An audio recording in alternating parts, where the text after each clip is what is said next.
5491페이지 한 족가로 3번.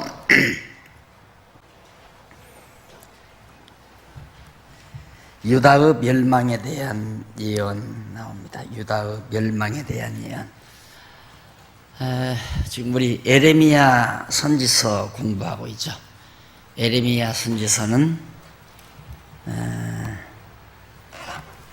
흩으시고 뽑으시고 심으시는 거죠. 뽑고 심으시는 것. 그게 유다의 멸망이니까 뽑으심에 대한 부분이죠. 뽑으심에 대한 부분.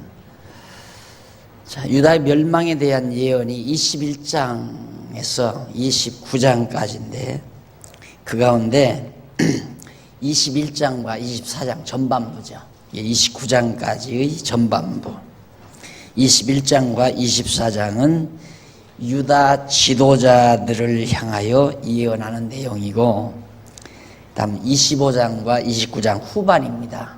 후반은 유다 백성들을 향하여 예언하는 내용입니다. 지난번에도 제가 말씀드린 바 있지만 어느 나라나 어느 집단의 부패는 지도자들의 책임이 크다. 특히나 교회 하나님의 백성들은 하나님의 말씀을 가르치고 지도하는 그 지도자들이 제대로 하나님의 뜻을 전하지 아니하고 가르치지 아니하기 때문에 백성들이 방자히 또 자기 생각대로 행할 수밖에 없죠.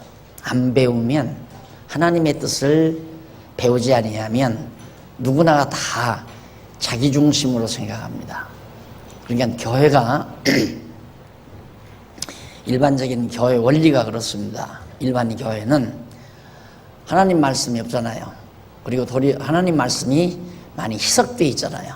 그래서 모든 성도로 하여금 전부 하나님께 받도록, 축복을 받도록 가르칩니다.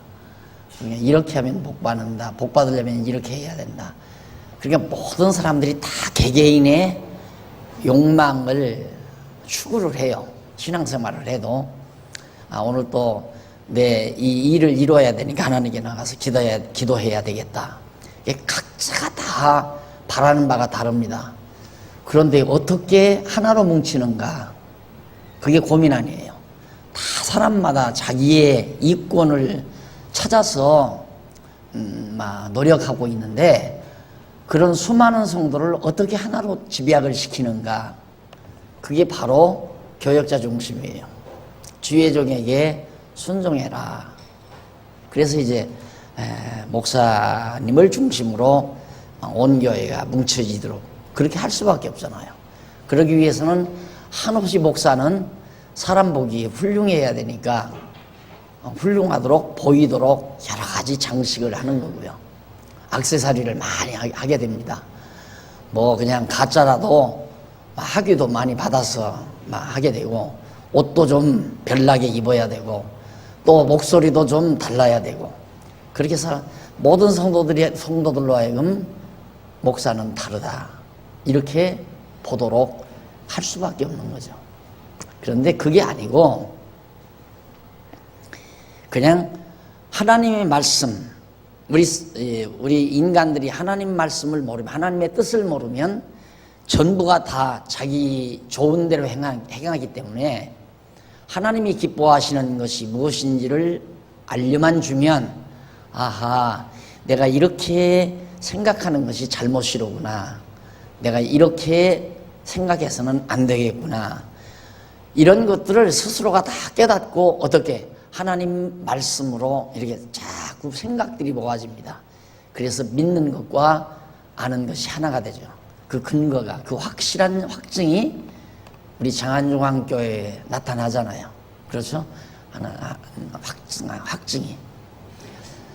아마 그냥 보편적으로 목회하면 우리 교회 나올 분 하나도 없을 거예요. 1년 내내 가도 목사가 신방을 오기를 하나, 병원에 있어도 안 오는 경우도 있고, 또 새 집을 샀다고 해도 와서 구경 한번 하는 경우도 없고, 그리고 축복도 한 번도 안 빌어주고, 섭섭해서 어떻게 살아요? 그래서 그걸 섭섭해서 처음 오신 분들이 못 견디고 가신 분들이 많아요. 그래서 자꾸만 그런 유혹을 나에게 던지죠. 그래도 목사님이 가서서 이렇게 하셔야 된다.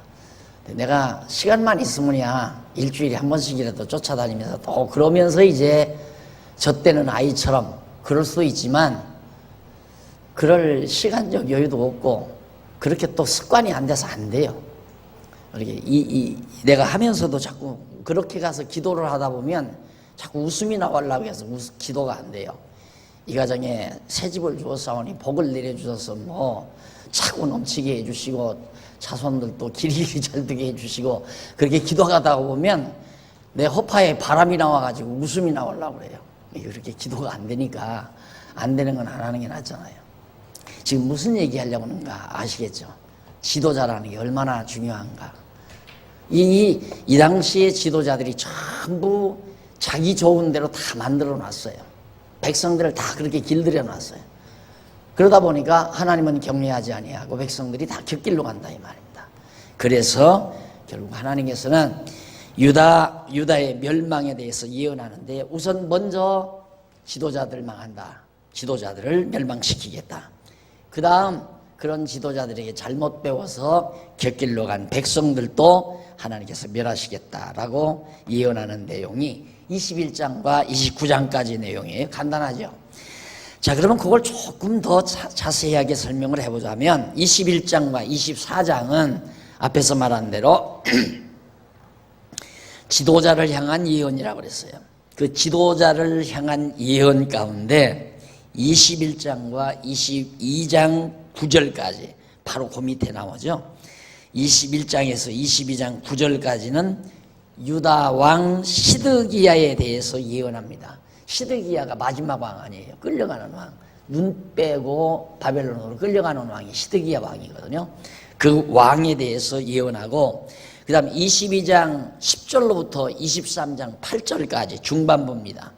이것은 기타 유다 왕들에 대한, 그러니까 시드기야 왕 말고 기타 다른 왕들에 대해서 예언하는 내용이고, 그 다음 마지막으로 23장과 23장 9절에서부터 24장까지는 거짓 선지자. 선지자도 지도자네요. 그러니까 거짓 선지자, 기타 다른 왕들, 그 다음은 시드기야 왕, 그들에 대한 예언이다. 그 말이에요. 그러니까 21장부터 24장까지는 지도자들에 대한 건데, 우선 시드기야 왕에게, 그 다음 기타 왕들에게, 그 다음 선지자, 거짓 선지자들에게 예언하는 내용이다.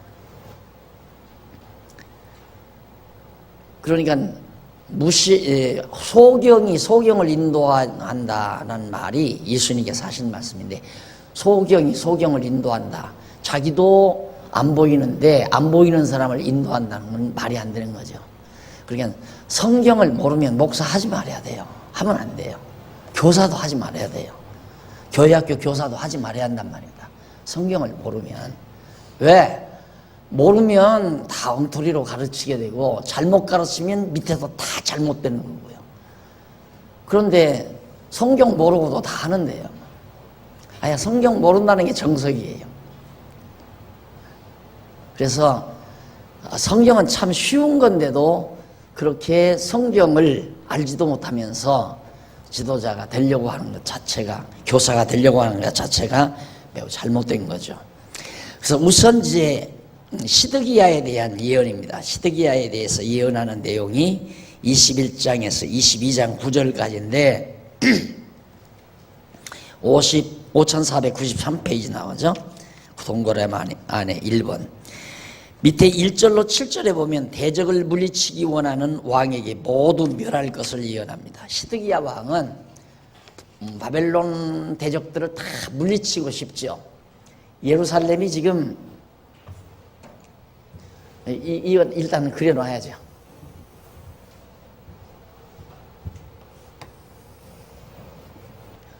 어, 721년, 587년. 지금 여기가 시드기야 왕이거든요. 시드기야.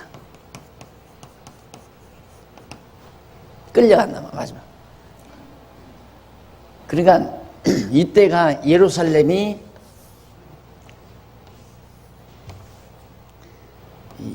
지금 바벨론이 와서 전부 이게 포위를 하고 이제 예루살렘을 멸하기 위해서 그러고 있는 때이기 때문에 시드기야 왕은 어떻게든지 저 대적들을 다 물리치고 싶지요. 그러나 필요 없다 이 말입니다. 아무리 내가 물리치고 싶어도 하나님께서 이미 바벨론을 통해서 예루살렘 멸망시키기로 정해놓으셨기 때문에 물리칠 수가 없다. 내가 너희들을 멸망시키겠다. 그래서 에레미야 선지자가 대적을 물리치도록 간구해달라는 시드기야 왕이 그 1절에 보면 시드기야 왕이 밀기야의 아들 비수훌과 제사장 아마세야의 아들 스바냐를 보내어서 에레미야 선지자에게 제발 좀 이 예루살렘이 망하지 않도록 하나님께 기도해달라. 에레미야가 기도해도 안 돼요. 이게 기도하면 만능이다 하지만 성경에는 기도해도 안 되는 게 참 많았거든요. 에레미야가 기도해도 안 되잖아요. 기도한다고 해서. 그러니까 기도하면 다 된다. 이거 거짓말이란 말입니다. 성경에는 기도해도 안 되는 일이 많은데 예수님도 할 수만 있으면 이 순잔에게 피해달라고 기도했지만 안 피해줬잖아요. 나중에는 아버지 뜻대로 해달라고 했지만은 이 기도한다고 해서 이루어지는 게 아니라 말입니다. 하나님의 정하신 뜻대로 이루어지는 거지. 그러니까 기도는 하나님의 정하신 뜻대로 해야 이루어지게 돼 있다 하는 걸 알 수 있습니다. 그래서 거기 시드기야 왕이 587년에 바벨론 왕 느부갓네살의 침략을 받고 말기야의 아들 바술과 그 아마세야의 아들 스바냐를 이제 사신으로 보내는 거예요. 에레미야에게 보내가지고 기도해달라. 그러나 필요 없습니다. 망한다. 그래서 3절로 6절에 보면 이쪽 95페이지 세 번째 줄 여호와께서 대적을 예루살렘 성 안에 모으시고 연병으로 치실 것을 예언합니다. 예루살렘 성 안으로 대적들을 다 불러 모으고 거기에다가 또 연병, 전염병이죠. 연병, 미친 연병, 그런 병을 유행시켜서 멸망시키겠다. 하나님이 멸하시는 방법은 다양하죠. 그런데 이걸 미리 알려주어서 정말로 바벨론 군대들이 쳐들어오고 백성들이 연병으로 죽어갈 때 야 진짜 선지자의 예언대로 하나님의 말씀대로 이루어졌구나. 그래서 여호와임을 알게 하려는 것. 그 다음 중간에 보면 7절이 나와요. 왕과 신하 및 백성과 남은 자를 대적의 손에 붙여 시기한다. 왕, 신하 그리고 남은 백성과 그런 남은 자들도 전부 하나님이 쳐서 진멸시키겠다. 그 다음 8절로 14절 넘어갑니다. 96페이지 예루살렘 성을 멸하시는 구체적인 방법 하나하나 밝혀줍니다. 어떻게 예루살렘을 멸하시는가? 이쪽 97페이지 8절로 10절에 보면 그 해설 위에서 세 번째 줄 8절로 10절 나오죠. 에레미야 선지자가 거민 중에 황복하는 자만 살리고 성은 불로 사르게 하신다. 예루살렘 성은 다 불태워버리고 그리고 대적에게 황복하는 자, 거민 중에 예루살렘에 살고 있는 백성 가운데 바벨론 군대들에게 황복하는 자만 살려주겠다. 그리고 11절로 12절 제일 밑에 보면 백성을 공평하게 다스리라고 명하시면서 반드시 불에 탄다. 예루살렘이 반드시 불에 타서 없어진다라는 사실을 다시 예언해 주는 내용입니다. 그런데 거기 하나 살펴볼 내용이 있어요. 98페이지에 보면 5498페이지 제일 위에 줄 중간 조금 지나서 보면 에레미야 선지자는 다윗의 집이여 너는 아침마다 공평히 판결하여 탈취당한 자를 압박자의 손에서 건지라. 그리하지 아니하면 너희는 악행을 인하여 내 노가 불같이 일어나서 사르리니 능히 끌 자가 없으리라.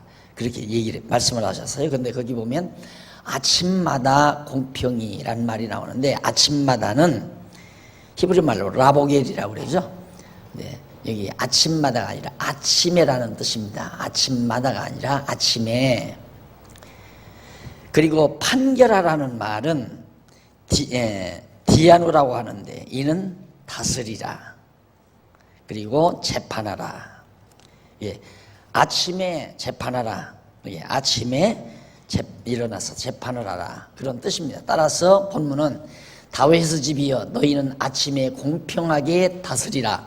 네 노가 불같이 일어나 소멸하지 않도록 잡힌 자를 압박자의 손에서 벗어나게 하라.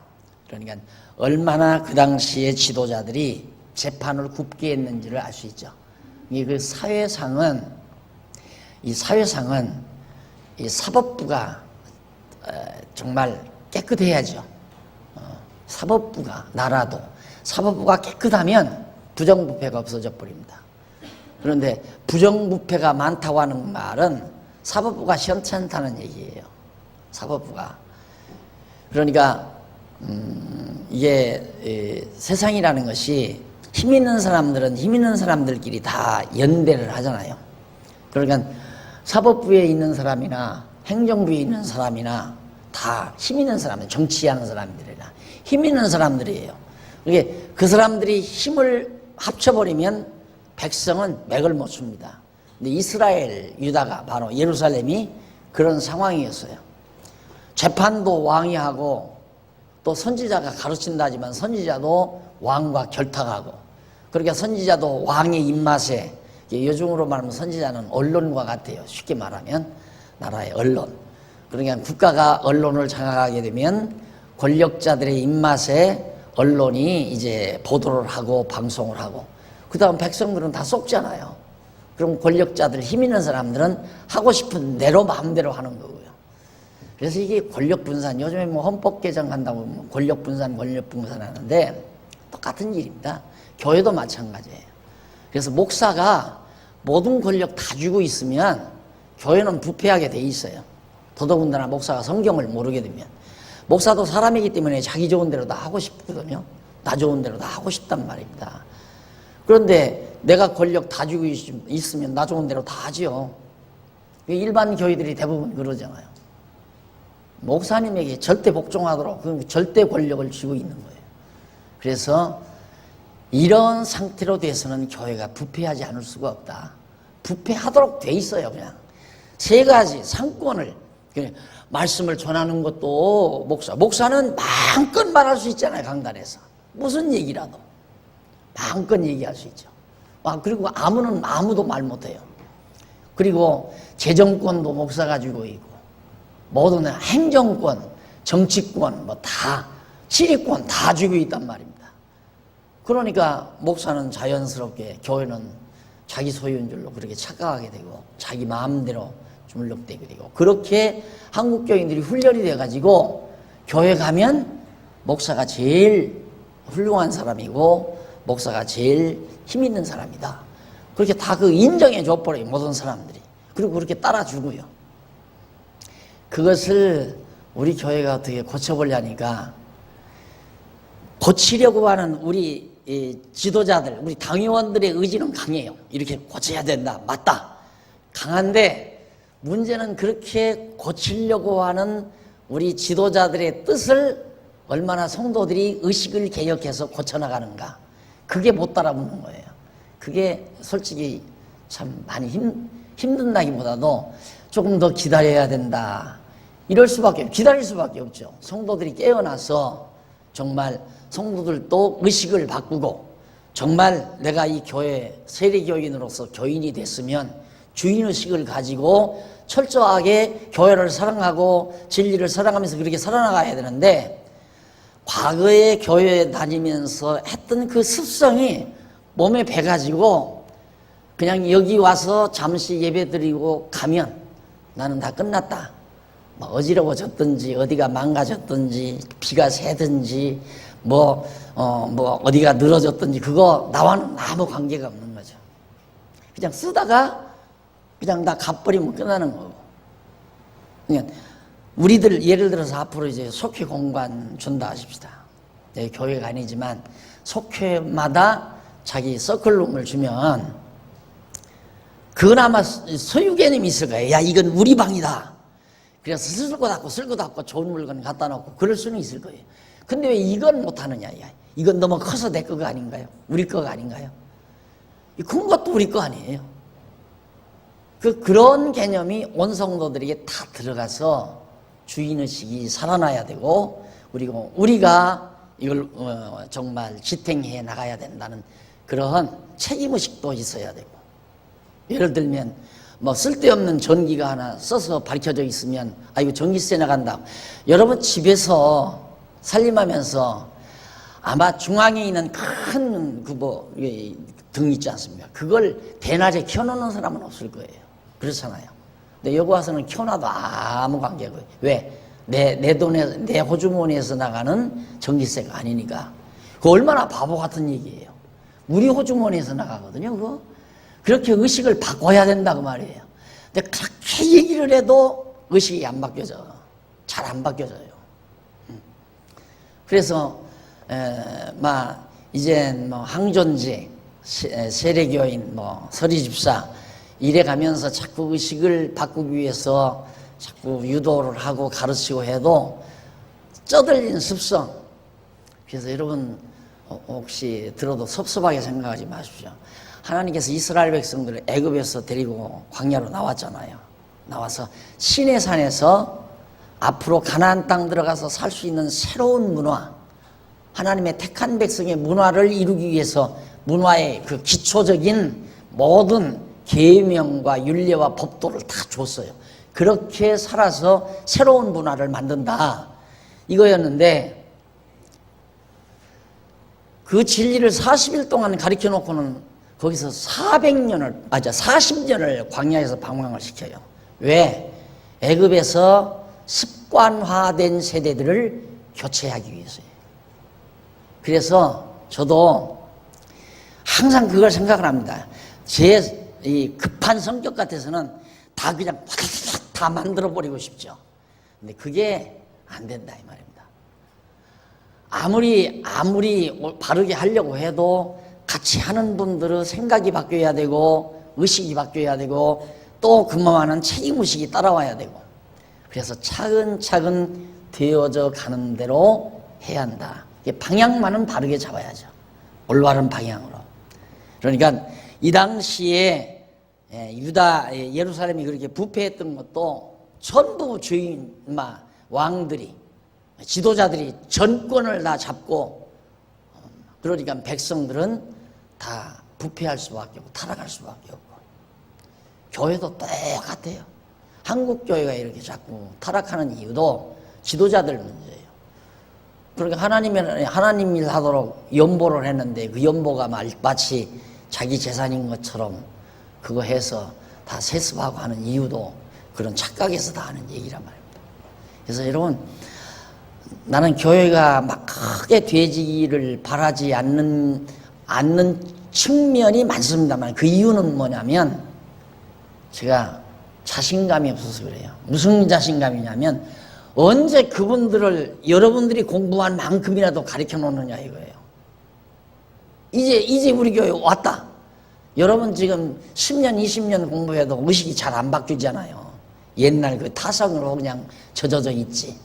교회다 내는 건 나 손해 나는 거고, 자기가 품 안에 끌어안고 있는 건 손해가 안 나는 거고, 아직도 그런 생각. 연보 내는 건 다 손해다 이거야. 그런 생각이라면 아직도 멀었다 이거예요. 이게 정말 귀중한 일이니까 우리가 돈 버는 건 쓰기 위해서 버는 거 아닙니까? 참 소중하고 값진 일이다. 여기에 내가 쓴다, 이렇게 생각을 바꿔야 되거든요. 누구 쓰라고 돈 내준다, 그게 아니고. 그래서 그렇게 생각들이 깨어나지 못하는 이유는 지도자들이 안 가르쳐줘서 깨닫지 못하는 경우도 있고, 지도자들이 또 그렇게 부추겨서 못 깨닫는 경우도 있고. 근데 우리 교회는 자꾸 가르쳐줘도 타성에 젖어서 그 옛날 습성을 못 버려요. 깨끗이 못 버려요. 그래서 그걸 버리도록 하려고 즐겁지 않으면 안 해도 된다. 봉사도 안 해도 되고 사냥대도 안 해도 되고 뭐 교사도 안 해도 되고 해서 즐거운 사람들만, 그러니까 우선 100명이다 이 말이에요. 오늘 또 이제 그 전화를 내가 받고 있는데 100명이 모두가 한마음 한뜻이면 얼마나 좋겠습니까? 그런데 바르게 하려고 하는 사람은 40명밖에 안 되고 옛날대로 하자는 사람은 그대로 그냥 타성적으로 따라온 사람은 60명이라 이 말이에요. 여기서 선거 해봤자 만날 사람이 이겨요. 그럴 거 아니에요. 선거 해봤자 이쪽이 이긴다 이 말입니다. 그러면 바르게 하려고 하는 분이 장로로 나왔어요. 장로가 되겠다. 근데 한 사람은 바르게 하려는 게 아니라 옛날대로 하려고 하는 이 사람들에게 인기가 있는 사람이에요. 이도 장로가 나왔어요. 그럼 투표를 했다. 이 사람이 당선돼 이 사람이 떨어지죠. 그러면 교회는 이쪽으로 가는 거예요. 이제 지도자가 이쪽 사람이 지도자가 됐으니까. 그래서 제발 좀 속지 않게, 우리 당회가 성도들에게 속지 않게 하는 척 좀 하지 말아라. 제발 좀 하는 척 좀 하지 말아달라. 하기 싫어도 체면 때문에 하는 거, 당회를 속이는 거예요. 장로님들을 속이고 목사를 속이는 거예요. 위선 떠는 게 다 속이는 거란 말입니다. 그러니까 예를 들어서 바르게 하려고 하는 줄로 속일 거 아니에요. 공부하는 척 하면 아, 저분 진리를 사랑하는구나. 그럼 이쪽 편인 줄 알 거 아니에요. 그럼 속는 거예요. 실상은 이쪽 편인데 하는 척밖에 안 하는 건데 공부 진짜로 하는 게 아니라. 그래서 공부 안 하려면 좀 제발 여기 안 나와도 된다. 뭐로 나오느냐. 공부 안 하려면. 우리 교회는 공부시키는 교회니까 공부를 시켜야 믿는 거 아는 것이 하나가 돼서 점점 100명 중에 40 이쪽으로 자꾸 올라올 거 아니에요. 자꾸 올라와서 여기가 한 70명 되고 여기 30명만 돼도 이제는 이쪽으로 갈 수 있는 거예요. 계속 자꾸 바르게 되져가는 거예요. 그런데 갑자기 어디서 100명이 더 들어왔다? 언제 가르치냐. 언제. 불가능하다. 어렵다. 그래서 지난 당회 보고 들어보니까 새 애기가 애기 출산이 5명인가 6명인가 났어요. 아, 그거 보니까 눈이 번하더라고요. 진짜. 얼마나 깨끗한 영혼이에요, 애기들은.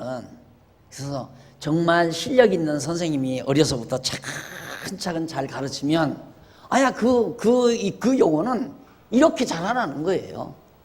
그래서 우리는 물론 더 오셔도 좋지만은, 우리 성도님들의 가정에서 출산하는 어린 애기들, 하나님의 말씀으로 잘 양육해서 정말 아름다운 교회로 그렇게 자라가는 그러니까 그건 이제 나는 확실히 좋은 세상 보기는 글렀죠. 차세대. 그래서 항상 여러분들에게 지금 이 젊은 3연합회, 지금까지 3연합회 여전도에서 이걸 주관해서 했기에 참 굉장히 내가 이건 틀림없이 해줘야 되겠다. 왜? 앞으로 세대 아니에요. 앞으로 이 교회를 이끌어갈 세대들. 그래서 지금 공부하신 여러분들이 이 다음에 권사가 된다면 훨씬 더 낫지 않겠나. 그래서 교회가 더 훨씬 더 아름다워지지 않겠나. 그래서 이 지도자들의 부패라고 하는 것은 나라를 망칠 뿐만 아니라 교회도 망치게 된다. 그래서 22장 1절로 9절까지 보면 말씀을 거역한, 거기 13절로 14절 안 봤네요. 98페이지 13절로 14절 보면 백성이 대저그 침입을 믿지 않으나 땅 사방을 불로 태우신다는 언약을 예언을 합니다. 안 믿지만 백성들은 안 믿어요. 그런데 하나님께서는 그 사방 땅을 다 불로 다 태워버리겠다라고 예언하는 내용이고, 1절로 9절, 22장 1절로 9절은 말씀을 거역함으로 예루살렘이 황무하게 된다고 예언합니다. 자, 여기다가 에레미야가 지금 계속 하나님의 말씀을 예언했고, 과거에도 여기도 이사야다. 이때가 이사야 선지자가 또 예언했잖아요. 또 소선지자도 예언하고. 그런데도 여전히 부패했단 말입니다. 그런데 이때 와서는 이제 오직 에레미야 한 사람뿐이에요. 에레미야가 예언하니까 다른 거짓 선지자들은 전부 지도자들의 입맛에 맞게 예언을 하거든요. 지도자들의 입맛에 맞게. 그러니까 아까도 말씀드렸지만 나라로 말하면 언론이라고 그랬잖아요. 이 언론. 목사가 언론도 장악하고 정치도 장악하고 재정도 다 장악하고 행정도 장악해버리고 이런 독재자가 어디 있어요? 말이 안 되는 거죠. 완전 독재자예요. 예, 은사가 있다고 그러잖아요. 은사. 가르치는 은사, 다스리는 은사. 벌써 다르잖아요. 예, 가르치는 은사는 목사가 하는 거고 다스리는 은사는 장로가 하는 거고 봉사하는 은사는 또 봉사하는 자가 하는 거고 또 섬기는 자는 섬기는 은사로 하는 거고 각자 자기 은사 따라서 자기 자리에서 해나가면 교회가 이루어져야 되는데 은사대로 하는 것이 아니라 권력에 의해서 하나의 힘에 의해서 명예로 그것이 하나의 명예인 줄 알고 하려고 한다 이 말입니다. 그것부터 바꿔야 된다 이거예요. 권사가 명예가 아니에요. 장로도 명예도 아니고 목사도 물론 명예가 아니죠. 은사예요. 그냥 교회에서 하는 일. 이 가정에도 보면 다 다르잖아요. 아이들을 키워보니까 새놈이 다 달라요. 취미도 다르고 하는 짓도 달라. 근데 그게 잘 또 어울려요. 이렇게 어울려요. 바로 교회가 그런 곳이에요. 100명이면 100명이 다 달라요. 다 다르지만 그 사람들이 잘 조화롭게 모이면 아름다운 하나의 집단을 잘 이끌어가는 하나의 힘이 되진다는 얘기입니다.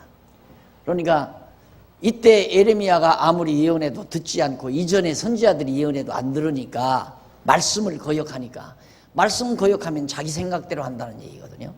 우리가 하나님 말씀 안 받으면 10번도 자기 생각대로 해요. 그러니까 뭐 예를 들어서 장로를 하려면 신학원을 수료해야 한다. 권사한 수료를 해야 한다. 이런 얘기. 재직이 하려면 해야 한다. 왜 그런 걸 따져 붙이는가? 공부 안 했다. 성경 공부 안 했다. 그 사람은 항상 인간적인 생각을 하고 재직회에 참석하는 거예요. 인간적인 생각으로.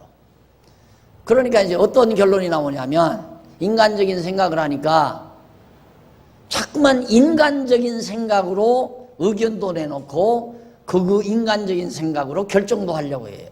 그러다 보면 충돌이 일어나잖아요.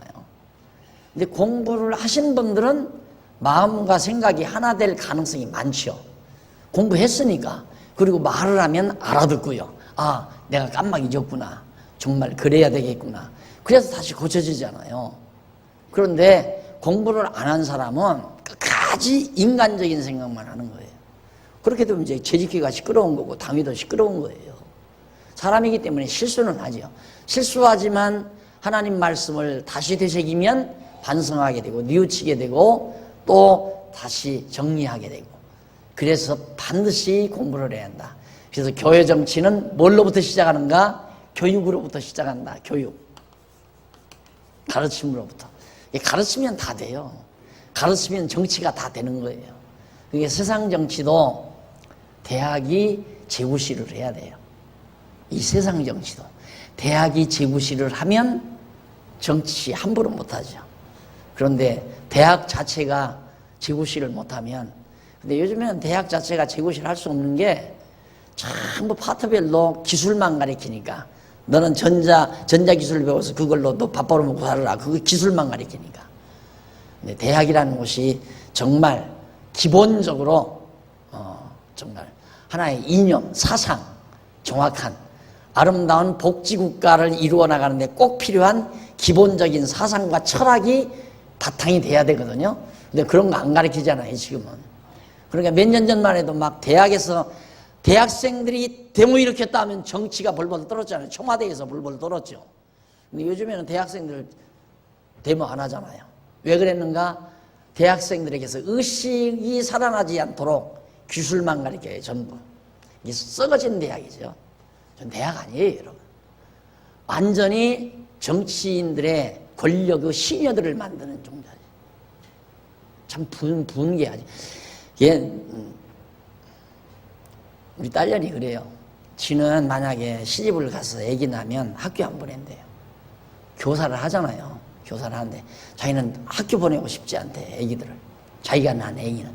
어떻게 거기다 보내느냐 이거죠. 엄마 너는 거기서 왜 가서 밥 벌어먹냐 그러니까 할 수 없잖아. 그러니까 얼마나 교육이 지금은 빗나가고 있다는 걸 알 수 있잖아요.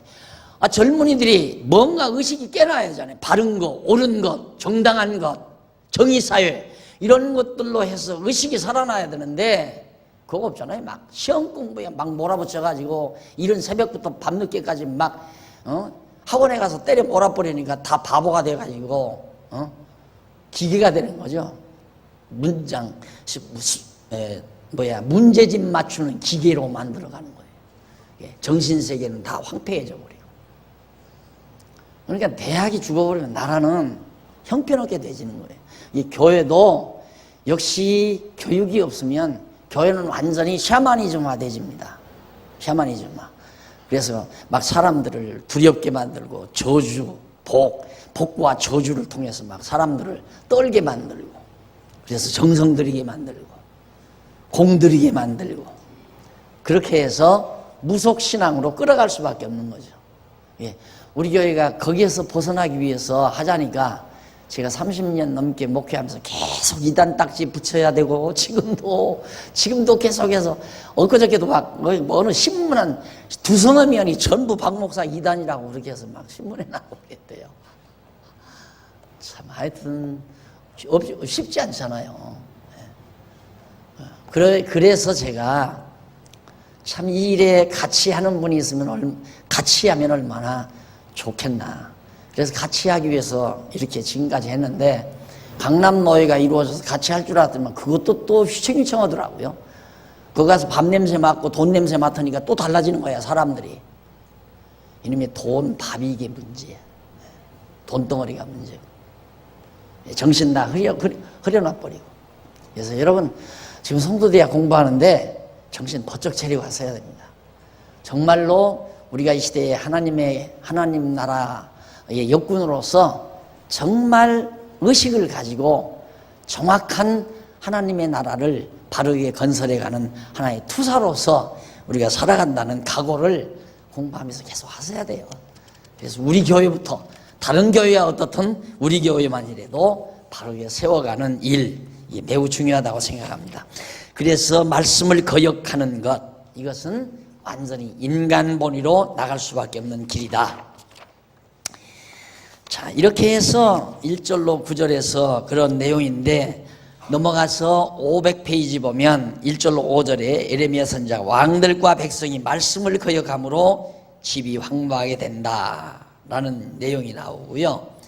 그 다음 이쪽 6절로 9절에 보면 황무하게 된다며 그 까닭, 왜 황무하게 되는가, 황무하게 되는 이유가 뭔가가 6절로 9절에 나오는데, 거기 한번 조금 보십시다. 6절, 본문 6절 500페이지 6절 거기 나오죠. 6절 찾아보시면, 나 여호와가 유다 왕의 집에 대하여 이같이 말하노라. 네가 내게 길르앗 같고 레바논의 꼭대기 같으나 내가 정령이 너로 광야와 거민이 없는 성을 만들 것이라. 내가 너 파멸한 할 자를 준비하리니 그들이 각기 손에 병기를 가지고 네 아름다운 백향목을 찍어 불에 던지리라. 바로 바벨론 군대를 통해서 예루살렘을 불태워버리겠다.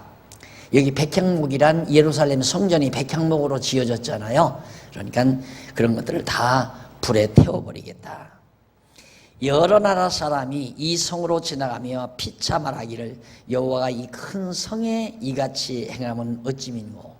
다른 이방 민족들이, 야, 이들이 섬기는 여호와가 왜 이렇게 화가 났을까, 이렇게 얘기한다 이거죠. 그러면서 대답하기는, 이는 그들이 자기 하나님 여호와의 말씀을 버리고 다른 신들에게 절하고 그를 섬긴 연구라 하리라 하셨다 할지니라.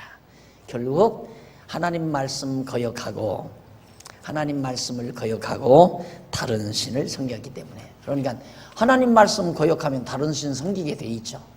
성경 하나님 말씀을 모르면 하나님이 여호와인 줄 모르니까 여호와를 경외하는 게 아니라 다른 신, 자기에게 복을 준다는 신, 이방 신들은 전부가 다 복을 주는 신입니다. 복을 주는 신, 이방 신들이 전부가 다. 그러니까 복을 줄 뿐만 아니라 저주도 주는 신. 그래서 그 신을 잘 섬기면 복을 주고 그 신을 잘 안 섬기면 저주를 한다. 그런데 하나님도 잘못 보면 그런 하나님으로 생각을 하는 거예요. 근데 하나님은, 여호와 하나님은 그런 하나님이 아니라 하나님께서 우리를 복과 저주를 통하여 하나님이 여호와임을 깨달아 경외케 하시는 하나님이에요. 그래서 하나님 당신을 계시하시는 방법으로 때로는 하나님이 진노도 하시고 때로는 은총도 베푸시고 그러시면서 우리로 하여금 여호와 하나님을 경외하며 섬기며 살게 하시려는 하나님. 그리고 하나님에 대해서 모르면 결국 우상을 섬긴다라는 내용이에요. 자, 이렇게 해서 11권은 마무리가 됐습니다. 그 다음 12권을 보시면, 11권을 보시면 10권은 마무리되고요. 11권 보시면은 기타 왕들에 대해서 예언하는 내용이 22장 10절로 23장 8절까지 나옵니다. 동그라미 안에 2번 5503페이지 나오죠. 그 내용 가운데 10절로 12절은 샬롬 왕 여호아하스죠. 샬롬이 애굽으로 잡혀가 죽을 것을 예언해요. 샬롬 왕, 너는 애굽으로 끌려가서 죽는다. 그렇게 예언하고 예언대로 그대로 되잖아요. 그 다음 13절로 19절 여호야김 죄악을 책망하면서 그 처참한 죽음을 예언합니다. 아주 여호야김은 아주 비참하게 죽을 것을. 그리고 20절로 23절은 여호야김의 불순종을 지적하고 고통이 클 것을 예언하고 24절로 30절은 여호야긴, 마지막 왕이죠, 여호야긴의 가정에 대한 장래의 비참한 불행을 예언합니다. 그리고 23장 1절로 4절은 지도자들에 대한 진노와 흩어진 백성의 회복 예언해주고 5절로 8절은 유다 구원을 인해 백성이 여호와로 맹세함을 예언하는 내용입니다. 그러니까 하나님 유다를 구원해 줌으로 백성이 여호와로 맹세한다. 자, 갔다가 70년 만에 이때 하나님께서 구원, 회복이죠. 회복시켜 줌으로 결국 맹세한다. 백성이 맹세한다. 거꾸로 생각하면 안 돼요. 하나님 앞에 맹세하니까 하나님이 구원해 주는 게 아니라 하나님이 언약대로 예언대로 70년 만에 돌아오리라 하는 예언대로 70년 만에 회복시켜서 구원해 주므로 야, 진짜 여호와의 능력이 우리로 하여금 망하게 했고 회복시켜 주는구나. 그래서 여호와께 맹세하게 된다. 여호와를 알아야 되는 거예요. 근데 우리는 보통 많은 사람들이, 많은 지도자들이 하나님께 회개하면 하나님이 구원해 준다 이렇게 자꾸 얘기를 하거든요. 여기도 하나님이 하나님께 맹세해야 하나님이 회복해 준다. 그게 맞는 거 아니에요. 가리키는 대로라면. 아니죠. 그게 아니라 하나님이 언약대로 회복해 주고 구원해 주므로 여호와를 깨달아 여호와께 맹세하는 백성이 된다. 그걸 미리 예언을 해놔요. 네, 그대로 이루어지죠. 그런 내용이 23장 8절까지 나옵니다. 자, 그래서 우선 22장 10절로 12절 4페이지에 나오죠. 샬롬 왕, 샬롬은 여호아하스라고도 하고 샬룸이라고도 합니다. 그 사람이 애굽으로 잡혀가 죽는다는 거. 결국은 그가 애굽으로 잡혀가서 죽었어요. 결국 그 왕은. 그리고 그것이 열왕기야 23장 31절로 34절에 나오죠. 밑에서 4페이지 밑에서 8째 줄. 그런데 뒷부분에 보면 그런데 유다 왕 여호아하스는 바로느고는 애굽 왕이죠. 바로느고에 의해 애굽으로 잡혀가 그곳에서 죽었다. 열왕기하 23장 31절로 34절에 보면 나옵니다. 예언대로 이루어졌다 그 말이죠. 그 다음 13절로 19절 5페이지에 보면 여호야긴의 죄악을 책망하면서 그 처참한 죽음을 아주 처참하게 죽는다. 어떻게? 여호야긴이 궁전을 화려하게 자기 왕궁을 아주 굉장히 화려하게 건축한 사실. 너 왜 그렇게 네 궁전을 화려하게 지었느냐? 예, 궁전을 화려하게 짓는다는 것은 백성의 피를 많이 흡수해 드렸다는 얘기거든요. 혈세를. 그러니까 벌써 참 보기 안 좋아요. 우리 성남시청도 보면 얘기 들으니까 저희 3천억인가 들었다는 얘기 들었어요. 그게 난 거짓말 같은데 좀 무슨 3천억이 들었을까. 그런데 어저께 그런 얘기더라고요. 3천억 들었다고. 말이 안 되는 얘기죠. 지금 백성들은 계몽 강연하는 거 아니니까 그만둡시다. 예, 이때도 똑같아요. 그러니까 사람의 행위는 공부 하나하나 똑같다는 거. 여러분 꼭 아셔야 됩니다. 인간의 행위는 세상적인 일반 세상 공부는 하나만 하예요. 세상 공부 왜 하는가? 출세해서 남보다 더 잘 살려고 대부분 다 그래서 공부하잖아요. 그럼 그 공부하면 할수록 더 이제 그런 생각을 하는 거예요. 내가 이만큼 성공했으니까 왕궁이라도 크게 짓고 좀 보라는 듯이 살아봐야 되겠다. 그런 생각을 하죠. 그러니까 여러분들 벌써 삶이 자꾸만 화려하기 시작해지면 속이 비어지기 시작합니다. 속이 허황된 생각이 들어가니까 자꾸 그러는 거거든요. 생각이 알차야 되는데. 그런데 이 왕이 이런 짓을 했으니 하나님이 가만 놔두겠어요. 너 왜 왕궁을 그렇게 호화찬란하게 지었느냐. 그러면서 네가 백향목으로 집을 지키를 경쟁함으로 15절로 17절 6페이지에 나와요. 위에서 7째 줄. 네가 백향목으로 집 짓기를 경쟁함으로 왕이 될 수 있겠느냐? 네 아비가 먹으며 마시지 아니하였으며 공평과 의리를 행치 아니하였느냐? 그때 그가 형통하였었느니라. 네 아비는 안 먹고 안 입고 덜 먹고 덜 쓰고. 내가 그랬어요. 저쪽 지금 복지관 지는데 나는 화려하게 질 필요 없다. 튼튼하게만 지면 된다. 그 내 주장이고. 그런데 어떤 분들은 하여튼 화려하게도 지어야 되고 크게 보기 좋게도 지어야 되고 그런 얘기를 하는데 내가 그런 얘기를 했어요. 우리가 아무리 좋게 지어놔도 우리 다음 세대 가면 여러분 세대 가면 아이고 구닥다리다. 돈만 있으면 이거 구닥다리다. 다 헐어버리고 다시 짓자. 이것도 헐어버릴 날이 있을 거예요. 이것도. 이게 굉장히 튼튼하게 지어진 거거든요. 그래서 난 별로 이 집에 대해서 별로 관심이 없어요. 왜? 언젠가 이거 헐어버릴 건데 뭐. 에? 황금으로나 지어놓으면 안 헐는지 모르지만 황금으로 지어놔도 다 하나님께서 헐어버리더라고요. 또 그렇게 황금으로 지어놓으니까. 그러니까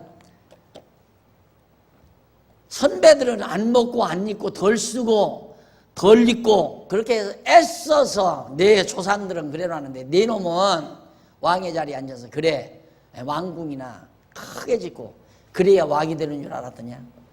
너 조상들은 안 먹고 안 입고 그렇게 정직하게 나라를 다스리고 이랬을 때는 나라가 평안했다. 이제 그 얘기예요.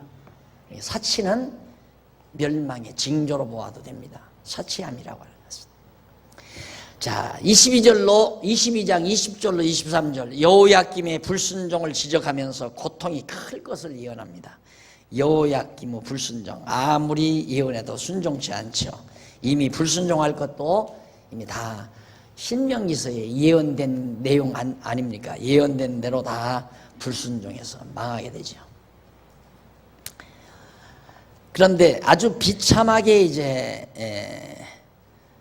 정말 그 여호야김 왕이 망하게 됩니다. 그 22절로 23절 제일 끝에 보면 8페이지에 지도자와 친지가 사로잡혀가고 여호야김이 큰 고통을 당할 것을 예언하는 내용인데, 네 목자들은 다 바람에 삼키울 것이요 너를 사랑하는 자들은 사로잡혀 가리니 그때 네가 반드시 네 모든 악을 인하여 수치와 욕을 당하리라.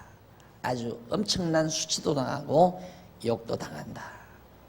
그래서 그대로 결국 역대하 36장 5절로 6절 이쪽 9페이지 한 중간쯤 보면, 중간쯤 뒷부분에 보면 대하 36장 5절로 6절 나옵니다. 그대로 바벨론 왕 느부갓네살 왕에 의해서 여호야김 왕이 수치와 멸시를 당하게 된 일이 나오죠. 자, 넘어가서 10페이지 5510페이지 거기 보면 여호야김의 가정에 대한 장래의 비참한 불행, 여호야김 마지막 왕입니다. 결국 하나님께서 예언한 대로 불행이 다가왔어요. 거기 보면 28절로 30절 한번 보십시다. 11페이지 거기 보면 자손 중에는 유다 왕위에 오를 자가 없다는 사실을 예언합니다. 여호야김 자손 중에는 이제 왕위에 못 오른다. 그러니까 왕이 이제 완전히 다 사로잡혀 가서 끝나는 거죠. 이제 꺼져가는 등불이 되는 겁니다. 결국은 이제 이 사람 그 28절에 보면 이 사람 고니야는 천한 팍이냐 좋아하지 아니하는 그릇이냐 어찌하여 그와 그 자손이 쫓겨나서 알지 못하는 땅에 들어갔는고라고 예언을 하죠. 결국 여고냐는 여호야긴이라고도 해요. 여호야긴. 그래서 여호야긴 왕이 결국 바벨론으로 끌려가서 알지 못하는 땅에 거하게 된다. 그래서 결국은 예루살렘이 망하게 됩니다. 그래서 그 끌려가는 상황이 이제 그대로 밑에서부터 11페이지 밑에서부터 9째 줄 뒷부분에 보면 여기서 여호야긴이 무자하겠고라고 말하는 것은 여호야긴이 아들을 갖지 못한다는 뜻이 아니다. 그는 실제로 7명이나 되는 자녀를 두었는데 역대상 3장 17절로 18절 나오죠.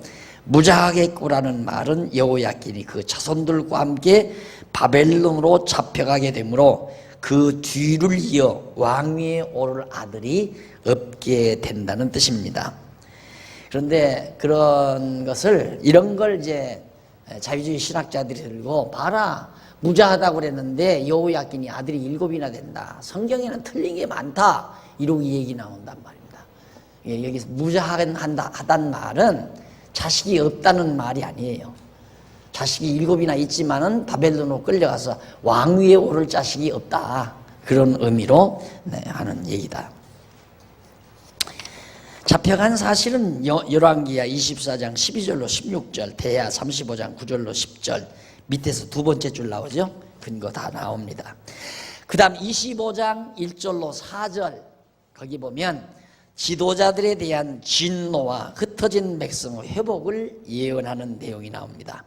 지도자들에 대한 진노와 흩어진 백성의 회복. 우리 차 한잔 드시고